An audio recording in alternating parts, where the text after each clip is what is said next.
በአውደ ውጊያዎች በከፍተኛ ሁኔታ የተመታው የአገዛዙ ጦር ከባድ ኪሳራ ሲደርስበት የሰራዊቱ አባላትን ፋኖን መቀላቀላቸውን ቀጥለዋል። በሌላ ዜና በአርሲና በወለጋ ዞኖች የተባባሰው ቀውስ የበርካቶችን ሕይወት እየቀጠፈ ነው። ቀዳሚ የግንባር መረጃዎቻችን ናቸው። በደቡብ ወሎ የሚገኙ ተፈናቃዮች የድጋፍ እጦትና የትኩረት ማጣት እንደገጠማቸው ገለጹ። ከ34,000 በላይ ተፈናቃዮች አደጋ ውስጥ ወድቀዋል። ተፈናቃዮቹ አሁናዊ ጥሪ አቅርበዋል። በዝርዝር ይደመጣል። በሱዳን ሲካሄድ የቆየው ደም አፋሳሽ ጦርነት አሁን ላይ አዲስ ምዕራፍ ውስጥ መግባቱን የሚያሳዩ መረጃዎች እየወጡ ናቸው። በሌላ በኩል በሆርሙዝ ወሽመጥ ዙሪያ ውይይት ሲደረግ በዩክሬን የቀጠለው ውጥረት የዓለም አቀፍ ደህንነትና ጂኦፖለቲካዊ ትኩረት ሰጥቷል። ቀጠናዊና የባህር ማዶ መረጃዎች ናቸው፣ እናስደምጣችኋለን። ሰላም ጤና ይስጥልን ውድ የብላክ ላይን ሚዲያ ቤተሰቦቻችን፣ እናንተን ይመጥናሉ ብለን ያሰብናቸውን የተመረጡ ዕለታዊ የግንባርና ወቅታዊ መረጃዎችን ወደ እናንተ ይዘን ቀርበናል። ቻናሉን ሰብስክራይብ በማድረግ ቤተሰብ እንድትሆኑ እየጋበዝን ወደ መረጃዎቹ እናመራለን።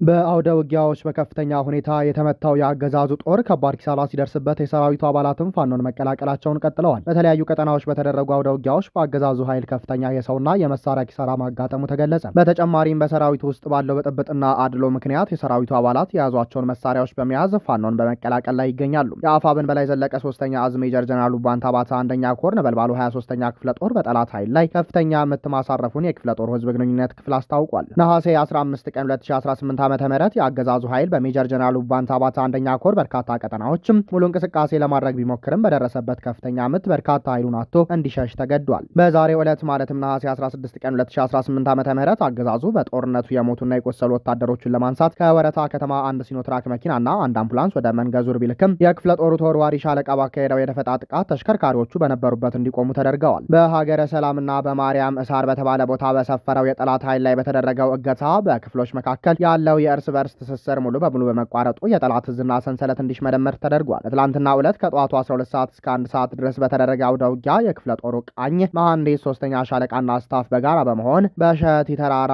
አባ ኪሮስ፣ ቀሰር ተራራ፣ እንደሪያስ ተራራ፣ ባንዲገዝ፣ ጮሪትና መንጉዘር ላይ አብላጫ ድል መቀዳጀት የጠላትን ኃይል ከጥቅም ውጭ አድርገውታል። የክፍለ ጦሩ 2ኛ ሻለቃ ወደ አለም በር ከተማ በመግባት ባካሄደው ከፍተኛ ትንቅንቅ በጠላት ኃይል ላይ ተጨማሪ ድልን ተቀዳጅቷል። በሌላ በኩል በአገዛዙ ጦር ውስጥ ያለው ክፍተት እየሰፋ በመምጣቱ የሰራዊት አባላት ፋኖን የመቀላቀል እርምጃቸውን አፋጥነውታል። ከ6ኛ እዝ 10ኛ ክፍለ ጦር 2ኛ ሬጅመንት 1ኛ ሻምበል የወጡ 4 የሰራዊት አባላት አማኑኤል ከተማ ከሚገኘው ወታደራዊ ካምፕ በመውጣት በአፋብን ቴዎድሮስ እዝ 109ኛ ኮር 99ኛ ክፍለ ጦር ኢንጂነር ክበር ተመስገን ሻለቃን የተቀላቀሉ ሲሆን ሞቅ ያለ አቀባበል ተደርጎላቸዋል። 50 አለቃ መለሰ ከወራት በፊት የሻለቃ መሪ የነበረ ቢሆንም በአማራነቱ ምክንያት ማዕረጉ ተቀንሶ የሻምበል መሪ የተደረገ ሲሆን አንድ ስናይፐር፣ አንድ ጥቁር ክላሽንኮቭ እና አንድ መገናኛ ሬዲዮ ይዞ ተቀላቅሏል። ምክትል 10 አለቃ ቶሎሳ ኦባ የጋንታ መሪ አንድ ጥቁር ክላሽንኮቭ ይዞ ተቀላቅሏል። አብርሃም ጋሻው አንድ ጥቁር ክላሽንኮቭ፣ መኳንንት ምስጌ አንድ ጥቁር ክላሽንኮቭ ይዘው ተቀላቅለዋል። በአሁኑ ወቅት የአገዛዙ ጦር በግንባር ከሚደርስበት ከባድ ምት በተጨማሪም በውስጡ በሚፈጽም አድሎ ምክንያት የሰራዊቱ አባላት ጥለውት እየወጡ መሆናቸውን የፋኖ ህዝባዊ ትግልና የውጊያ አቅም የበላይነት የበለጠ እያጠናከረው ይገኛል።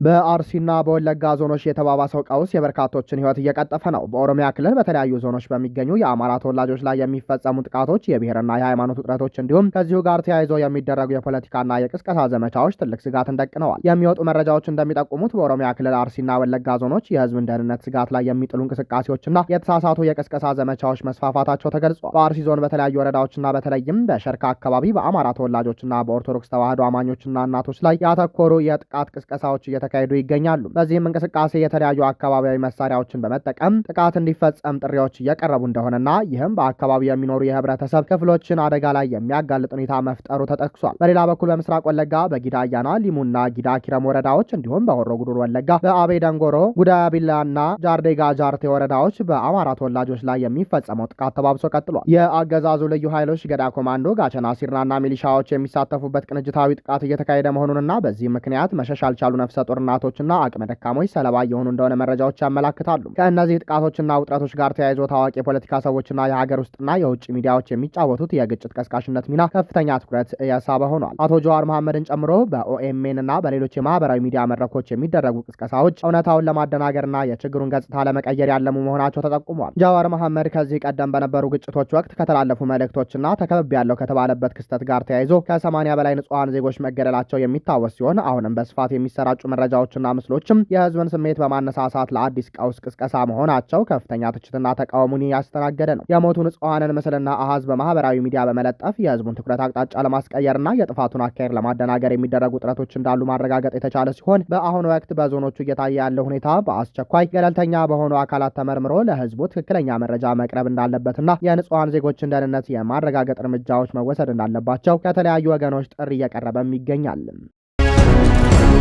በደቡብ ወሎ የሚገኙ ተፈናቃዮች የድጋፍ እጦትና የትኩረት ማጣት እንደገጠማቸው ገለጹ። ከ34 ሺህ በላይ ተፈናቃዮች አደጋ ውስጥ ወድቀዋል። ከኦሮሚያ ክልል በተለያየ ጊዜ ከተከሰቱ ማንነትን መሰረት ያደረጉ ጥቃቶችና ግጭቶች ተፈናቅለው በደቡብ ወሎ ዞን በሚገኙ መጠለያ ካምፖች ውስጥ የሚኖሩም ከ15 ሺህ በላይ ዜጎች ምንም አይነት በቂ የመንግስት እርዳታ እየተደረገላቸው እንዳልሆነና በከባድ ረሃብና የስቃይ ሁኔታ ውስጥ እንደሚገኙ ገለጹ። ተፈናቃዮቹ እንደሚያስረዱት ከሆነ ከ2013 ዓ.ም ጀምሮ በቄለም ወለጋ፣ ከሆሮ ጉድሩ፣ ከምስራቅ ወለጋና ከነቀምቴ አካባቢዎች የተፈናቀሉ ሲሆን በአሁኑ ወቅት በደቡብ ወሎ በሰሜን ወሎና በደብረ ብርሃን መጠለያ ካምፖች ተጠልለው ይገኛሉ። የደቡብ ወሎ ዞን ተፈናቃዮች በፕላስቲክ ሸራዎች ውስጥ ተጠልለው ለብርድና ለፀሐይ መጋለጣቸውን፣ የምግብ እጥረት እንደጸናባቸውና ኃላፊነት የሚወስድ አካል በማጣታቸው ህይወታቸው አደጋ ላይ መውደቁን ያስረዳሉ። የብልጽግናው አገዛዝ ተፈናቃዮችን ወደ ቀደመ ቀያቸው ለመመለስ ጥረት እያደረገ እንደሆነና በካምፕ ያሉትምን እንደሚደግፍ ቢገልጽም በተግባር ግን እርዳታ እንደማይቀርብላቸውና ገዢው አካል ሌሎች ግብረሰናይ ድርጅቶችም ገብተው እንዳይረዷቸው እንደሚከለክል አስረድተዋል። በደቡብ ወሎ ዞን በተለያዩ 11 መጠለያ ካምፖች ውስጥ የሚገኙ ተፈናቃዮችንና በየማህበረሰቡ ተቀላቅለው የሚኖሩትን ጨምሮ አጠቃላይ የተፈናቃዮችን ቁጥር ከ34 ሺህ በላይ እንደሚደርስ ተገልጿል። በ11 የመጠለያ ካምፖች ውስጥ ከ15 ሺህ በላይ ዜጎች በከባድ ሁኔታ ውስጥ ሲገኙም ከካምፕ ውጭ በየአካባቢው ተበታትነውና ከህብረተሰቡ ጋር ተቀላቅለው የሚኖሩት ደግሞ በእጥፍ እንደሚበልጡ ተመላክቷል። በሰላም እጦት ምክንያት ቤተሰቦቻቸውን ያጡ ከ90 በላይ ህጻናት ያለምንም ደጋፊና ኃላፊነት የሚወስድ አካል ከሌሎች ተፈናቃዮች ጋር አብረው እንደሚኖሩ ተጠቅሷል። ተፈናቃዮቹ እንደሚያስረዱት ከሆነ እንደ ጃራ ባሉ ሌሎች አካባቢዎች በየወሩ እርዳታ የሚሰጥ ቢሆንም በደቡብ ወሎ አካባቢ ግን በየ3 ወይም 5 ወሩ ጥቂት ስንዴ ወይም በቆሎ ብቻ እንደሚታደላቸው ገልጸዋል። ከዚህ በተጨማሪም ሙሉ በሙሉ ተፈናቃይነታቸው እውቅና ያልተሰጣቸው በርካታ ወገኖች በመኖራቸው ለከፋ ረሃብና እንግልት መጋለጣቸውን ጠቅሰዋል። የአማራ ክልል አደጋ መከላከልና ምግብ ዋስትና ኮሚሽን በበኩሉ ከባለፈው ሳምንት ጀምሮ ለደቡብ ወሎ ተፈናቃዮች የእህል እርዳታ እየተሰራጨ ነው ቢልም ለተጨማሪ ጥያቄዎች ምላሽ ሳይሰጥ ቀርቷል። የዞኑ ከፍተኛ ኃላፊዎችም በስራ መልቀቅና በእረፍት ላይ ነን በሚል ምክንያት ምላሽ መስጠት አለመቻላቸው ተገልጿል። ተፈናቃዮቹ የብልጽግናው አገዛዝ ችግራቸውን ተረድቶ ዘላቂ መፍትሄ እንዲሰጣቸው እየጠየቁ ቢሆንም ሰሚ ግን አልተገኘም።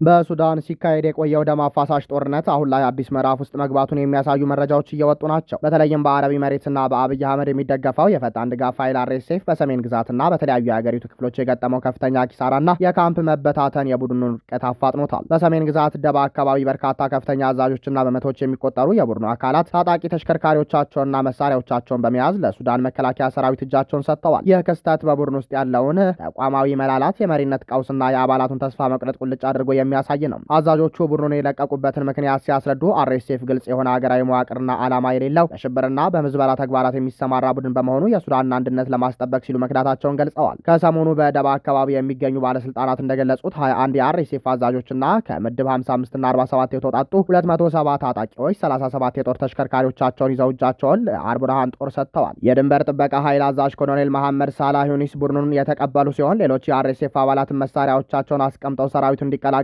ጥሪ አቅርበዋል። የሱዳን ወታደራዊ ባለስልጣናት እንዳሉት ነሐሴ 13 ቀን 4 አዛዦችን ጨምሮ ተጨማሪ 318 የአርኤስኤፍ አባላት እስከ 50 የሚደርሱ የጦር ተሽከርካሪዎች በመያዝ ደባ ከተማ ገብተዋል። ይህ የካዳተኞች ቁጥር መጨመር በሰሜን ግዛት ብቻ የተወሰነ ሳይሆን ከሰሜን ዳርፉርና ከሌሎች የሀገሪቱ ክፍሎችም በቡድን ደረጃ የሚደረጉ መውጣቶች እየተበራከቱ ይገኛሉ። ይሁን እንጂ እነዚህን የከዱ ታጣቂዎች የመከላከያ ሰራዊቱ የተቀበለበት መንገድ በዳርፉር ከሚንቀሳቀሱ የታጠቁ ቡድኖችና ከሰብአዊ መብት ተሟጋቾች ዘንድ ትችትን አስተናግዷል። ይህም ቡድኑ ከዚህ ቀደም በዜጎች ላይ ፈጽሞታል በሚባል የሰብአዊ መብት ጥሰትና ወንጀል ምክንያት ነው። የቡድኑ መሪ እንደሆኑ የተነገረላቸው ሌተናል ኮሎኔል ሙሳ አሊ አህመድ ውሳኔ ላይ የደረሱት በአርኤስኤፍ ውስጥ ተቋማዊ መዋቅር ባለመኖሩና የሱዳን አንድነት ለመደገፍ መሆኑንም ተናግረዋል። ታጣቂዎቹ ቡድኑን የከዱት በርካታ የአርኤስኤፍ አዛዦችና ታጣቂዎች አርኤስኤፍን እየለቀቁ ባሉበት ወቅት ነው። ይህ አዲስ ቡድን ከመድረሱ አስቀድሞ ከሰሜን ዳርፉር ከ300 በላይ የአርኤስኤፍ አባላት መውጣታቸው የተነገረ ሲሆን የተደረገው አቀባበል ግን በጦርነቱ ወቅት በፈጸሟቸው ጥሰቶች ምክንያት ከዳርፉር ታጣቂ ቡድኖችና ከሰብአዊ መብት ተሟጋቾች ዘንድ ትችትን አስተናግዷል። የአርኤስኤፍ ቡድን የገጠመው ከፍተኛ የሰው ኃይልና የቁሳቁስ ኪሳራ በውጊያ ሜዳ ላይ የነበረውን የበላይነት እያሳጣው ቢሆንም በዳርፉር ኮርዶፋንና ብሉናይል አካባቢዎች አሁንም ጥፋትና ውጊያ በማስከተል ላይ ይገኛል። እንደ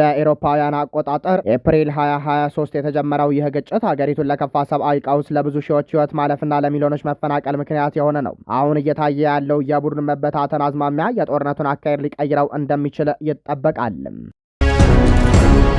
በሆርሙዝ ወሽመጥ ዙሪያ ውይይት ሲደረግ በዩክሬን የቀጠለው ውጥረት የዓለም አቀፍ ደህንነትና ጂኦፖለቲካዊ ትኩረት ሰጥቷል። በቅርብ ጊዜያት በዓለም አቀፍ መድረክ የሚታዩ ወታደራዊና ፖለቲካዊ እንቅስቃሴዎች የዓለምን ደህንነትና የምጣኔ ሀብት መረጋጋት ፈተና ውስጥ ጥለውታል። በተለይም በሰሜን አትላንቲክ ጦር ቃል ኪዳን ድርጅት ኔቶ አባል ሀገራት መካከል በሆርሙዝ ወሽመጥ ነጻነት የመንቀሳቀስ መብትን ለማስከበር የተደረጉ ውይይቶች በምስራቅ አውሮፓ በሩሲያና ዩክሬን መካከል እየተካሄደ ያለው የኃይል እርምጃ አዲስ የውጥረት ምዕራፍ ከፍተዋል። በመካከለኛው ምስራቅ ያለው ቀጠናዊ ውጥረት እየጨመረ የመጣውን ስጋት ተከትሎ የኔቶ አባል ሀገራት ከፍተኛ የመከላከያ አመራሮች በሆርሙዝ ወሽመጥ በኩል የሚደረግን የባህር ላይ ንግድና የነጻ ስርጭት ደህንነትን ለማስጠበቅ በሚቻሉ አማራጮች ላይ ተወያይተዋል። ውይይቱ በአውሮፓ የአጋር ሀገራት ዋና መስሪያ ቤት የተካሄደ ሲሆን በከፍተኛ ኮማንደሩ የተመራና አባል ሀገራት በወሽመጡ ነጻ የመንቀሳቀስ መብትን ለማረጋገጥ የሚያደርጉትን አስተዋጽኦ ያተኮረ እንደነበር ተዘግቧል። የአሜሪካ አየር ኃይል መሪና የአጋር ሀገራት ከፍተኛ ኮማንደር ቃል አቀባይ አሌክሱስ ግራንኩዊች እንደገለጹት የስብሰባ የኔቶ ቀጥተኛ ተልእኮ ሳይሆን አጋር ሀገራትን በማስተባበርና አቅማቸውን በመረዳት ያመቻቹት መድረክ ነው። ፈረንሳይና ዩናይትድ ኪንግደም ከግጭቶች ማብቃት በኋላ በወሽመጥ በኩል አስተማማኝ የባህር ጉዞ እንዲኖር ጥረት እያደረጉ ቢሆንም ለዘላቂ መፍትሄና ሰላም የኢራን ፈቃደኝነትና ተሳትፎ ወሳኝ